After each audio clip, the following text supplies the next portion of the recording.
All right, today we are diving into a really fascinating framework for personal growth called the Coherent Nexus. It's a pretty cool way of looking at how our inner world actually connects with everything we experience on the outside. So let's just kick things off with a huge question, right?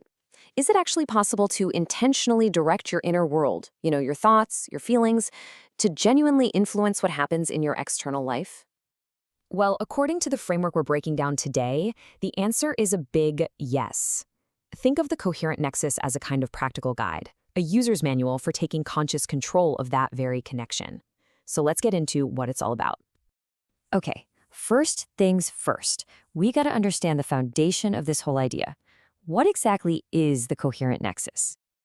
So the core idea is this. Your internal state isn't just a private thing happening inside your head. It's actually actively creating a personal energy field. You can think of it as the vibe you project, and that field is constantly interacting with and influencing your life and the people around you. All right, so let's get practical. Step one is all about getting a handle on that internal state, about bringing everything into alignment. It's what the source calls inner coherence. And it really all begins right here. You've got to understand and then guide this field. I mean, it makes sense, right? You can't guide something if you're not even aware of it. So that's where self-awareness becomes absolutely key. And here is how you turn that abstract idea into a really simple, practical exercise. It's called resonance journaling. All it is asking yourself two questions. What fills my tank? The energy givers. And what completely empties it? The energy drainers. By just identifying these patterns, you start to see a path to shift away from all that chaos and move towards real clarity. Now, here's a fantastic metaphor. Think of your beliefs not as these solid, rigid blocks, but more like a flexible waveform. This means new info and new experiences can literally change their shape. It gives you the power to consciously update your own belief system to one that actually serves you better. Okay, so once you start getting that inner world lined up, what's next? Well, step two is where we take that inner coherence and start applying it to how we interact with other people.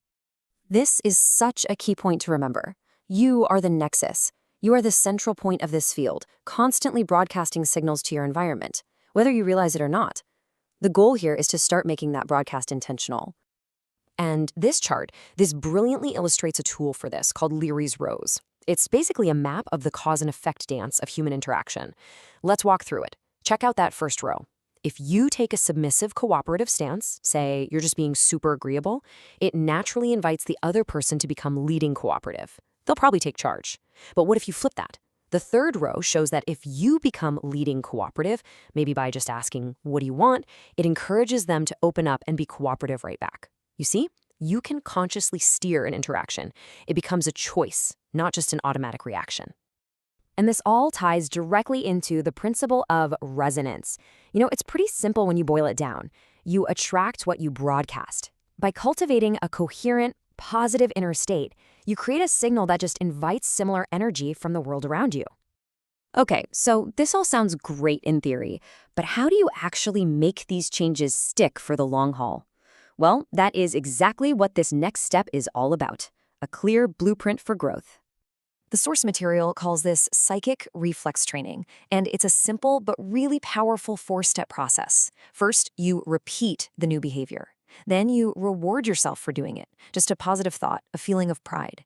That cycle starts to retrain your brain's pathways. And finally, the new skill just starts to resonate. It becomes effortless, a natural part of you. So, this is where we see it all come together. Let's look at the huge range of applications for this framework, moving from theory into the real world. In your personal relationships, you can use that dance of interaction we saw in Leary's Rose. By understanding your position and consciously shifting it, you can literally guide a dynamic away from conflict and towards cooperation and harmony. And at work, this is massive for leadership. A leader with a calm, coherent inner state can positively influence their entire team. The source calls this morphic resonance, this idea that a group can unconsciously tune in to the state of a key person.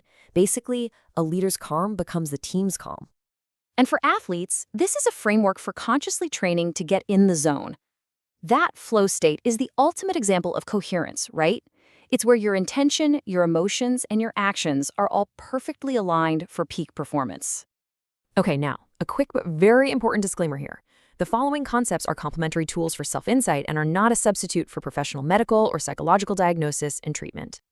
So, with that in mind, the Nexus model can offer a complementary perspective on some of these things. For depression, it's about viewing it as a negative thought loop that you can learn to spot and consciously interrupt.